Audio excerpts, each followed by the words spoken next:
இந்த ரிஷப ராசி அன்பர்களுக்கு எல்லாருக்குமே இந்த சனி பகவானுடைய 7ஆம் இடத்து பார்வை உங்கள் ராசிக்கு 5ஆம் இடத்துல விழுது. அதனால் குழந்தை இல்லாதவர்களுக்கு குழந்தை வாய்ப்பு உறுதியாக கிடச்சே தீரும். என்னென்னா இந்த ரிஷப ராசியில் இருக்கக்கூடிய பெண்களுக்கு சில பேருக்கு தைராய்டு ப்ராப்ளம் இருக்கும். அந்த தைராய்டு ப்ராப்ளத்தினால குழந்தை பேர் தடையாக இருக்கலாம். அதேமாதிரி ஆண்கள் யாரெல்லாம் ரோகிணி நட்சத்திரத்தில் பிறந்திருக்காங்களோ, கார்த்திகை நட்சத்திரம் பிறந்தாங்களோ சில உடல் ரீதியான பாதிப்புகள் இருப்பதற்கான சூழ்நிலை உண்டு. அதனால் தள்ளி போயிருக்கலாமே தவிர, இப்போ லாபஸ்தானத்தில் வரக்கூடிய சனி 5ஆம் வீட்டை பார்க்கறதுனால குழந்தை பேர் உறுதியாக உண்டு.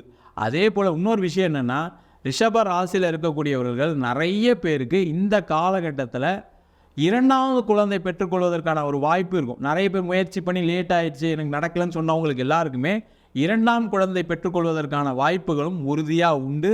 அதே போல் நிறைய பேருக்கு ஒரு ஆண் வாரிசுன்னு நினைப்பாங்க. அந்த மாதிரி இருக்கக்கூடியவர்களும் இந்த காலகட்டத்தில் ஒரு ஆண் வாரிசு கிடைப்பதற்கான ஒரு சூழ்நிலை உறுதியாக உண்டு.